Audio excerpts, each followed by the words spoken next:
ছেলেবেলা নন্দ কি মিষ্টি আর হাসি খুশি ছিল। সবসময় মার আঁচল ধরে ঘুরে বেড়াতো, খেলতো। অমনি একদিন ছাদে মার সঙ্গে ও কানামাছি খেলছে।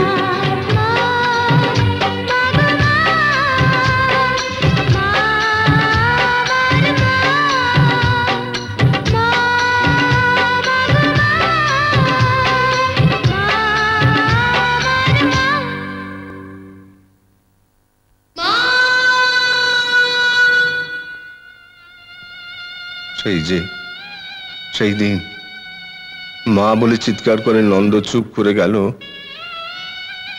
তারপর থেকে আর কথা বলল না। আপনারা ওর চিকিৎসা করেননি? করেছিলাম বৌমা, বিনতাকে বিয়ে করার আগে পর্যন্ত নন্দ চিকিৎসা করেছিলাম, কিন্তু ও আসার পর নন্দ চিকিৎসার জন্য ও আর আমাকে খরচ করতে দেয়নি। আপনার ছেলে যখন জন্ম থেকে বোবা নয়, তাহলে ওর মুখে আমি কথা ফিরিয়ে আনবই। পারবে বৌমা, পারবে।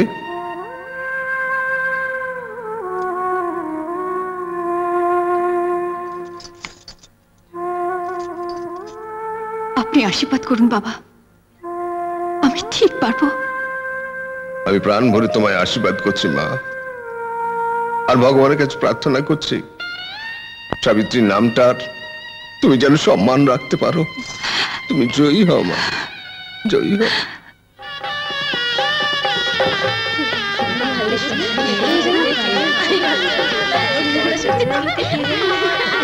এই সরো একটু দেখি দেখি বোবা হাতেটার বউ কেমন হয়েছে দেখি। দেখছো কি, তোমার দিদিমণির থেকে ঢের বেশি সুন্দরী।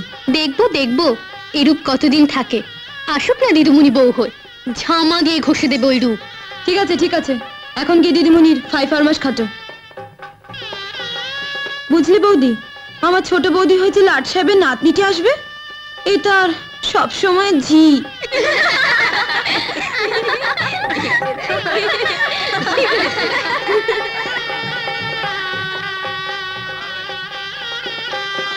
তোমার ছোট বোন আমাকে ঝি বলেছে। কি বললে? মিনু তোমাকে ঝি বলেছে? হ্যাঁ, এক ঘর মেয়ের সামনে। মিনুর এত বড় সাহস! দাঁড়াও, আমি দেখছি। মিনু, একবার বাইরে আয় তো। কেন? যা বলছি তাই কর, বাইরে আয়। এখন যেতে পারবো না। পারবি না? আয় এদিকে। ওর হাতটা ছেড়ে দাও ঠাকুরপো। ছেড়ে দেবো? হ্যাঁ। যদি না ছাড়ি? একটা চড় মেরে তোমায় ঘর থেকে পার করে দেব। কি? তোমার এত বড় সাহস? কথা না বাড়িয়ে মিনুর হাতটা ছাড়ো।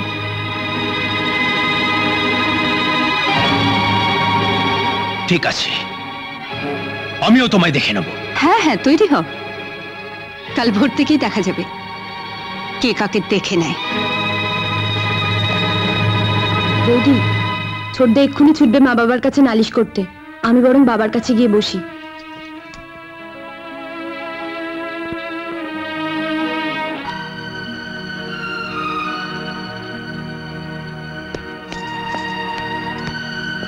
তুমি বোকাটার বউয়ের কথা শুনেছো? হ্যাঁ শুনেছি। তুমি তুমি কিছু বলবে না? আমি তো ওকে এই বাড়িতে আনিনি, তোমরা মা আর ছেলে দুজনে যুক্তি করে ওকে এই বাড়িতে এনেছো। তুমি তো বাড়ির কর্তা, তোমারই তো উচিত কিছু করা। আমার যা করা উচিত তা কখনো তোমরা আমায় করতে দাওনি, আজকাল আমায় বলছো। তাহলে আমরা যা পারবো তাই করবো তো? তোরা যা পারবি সেটা আমার জানা আছে। নন্দকে ধরে পেটাবি? ঠিক তাই, ওকে পিটবো। তুই তোর বোনের হাত ধরেছিলি, তাতেই নন্দর বউ তোকে মারতে উঠেছিল। নন্দর গায়ে হাত দিলে কি হবে ভেবেছিস? হাতটা ভেঙে দেবে অগ্নিসাক্ষী করে, সবার সামনে মন্ত্র পড়ে। বৌমা নন্দর ভার নিয়েছে, তোমরা তাকে এইভাবে ঠকিয়েছ। ও কিচ্ছু বলেনি, শুধু নন্দর মুখের দিকে চেয়ে। আজকে যদি নন্দর গায়ে একটা আঁচড় পড়ে, ও কাউকে ছেড়ে দেবে ভেবেছ? আমার কথা শোনো, এখন চুপচাপ থাকো, বৌমাকে যা বলার কাল সকালে আমি বলবো। চল শঙ্কর। আরে নন্দকে দেখছি না, নন্দ কোথায়?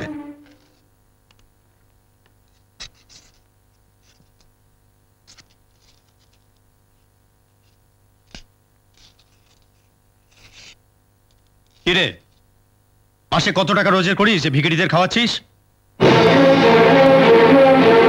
ছোটদা, বড়দা একটা টাকাও রোজগার না করলেও মা বড়দা শ্বশুরের কাছ থেকে 15 ভরি গয়না আর নগদ 30,000 টাকা নিয়েছে। তুই চুপ কর। মা ভিকিরির মতো হাত পেতে টাকা নিয়েছে, এই লজ্জা ঢাকতেই বোধহয় বড়দা ভিকিরিদের খাওয়াচ্ছে, তাই না রে বড়দা? 30,000-এর 300 অন্তত খরচ করতে দে, জমা তো অনেক রইল। ঠিক আছে, জমা খরচের হিসেবটা না হয় কাল ভোরেই হবে, রাতটা কাটতে দে।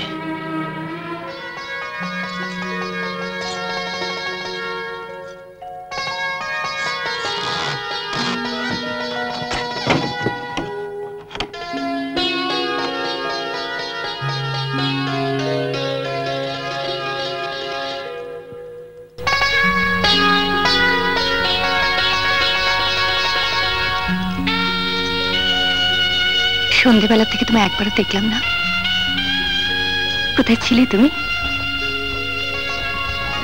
তোমার বাবার কাছ থেকে আমি সব শুনেছি। তোমার পিঠে যে ব্যথা, সে ব্যথার ভাগ আমি নিতে পারবো না, তবে তোমার বুকে ব্যথার ভাগ আমি নেব, দরকার হলে পুরোটাই নিতে পারি। এ মা, তুমি কাঁদছো? আজকে শুভ দিনে এরকম চোখের জল ফেলতে নেই। তুমি বিশ্বাস করো, তোমাকে বিয়ে করে আমি এতটুকু দুঃখ পাইনি, বিশ্বাস করো।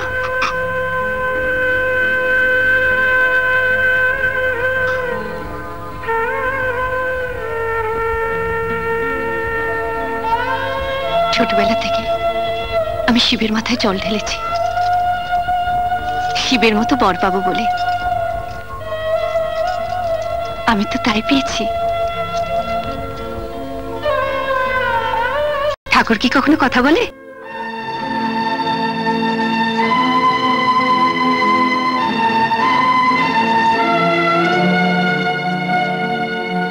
এসো।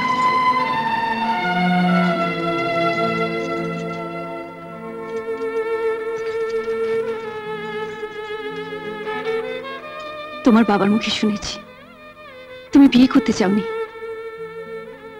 তোমাকে জোর করে আমার সঙ্গে বিয়ে দেওয়া হয়েছে। তুমি কি আমার বিয়ে করে খুশি হওনি?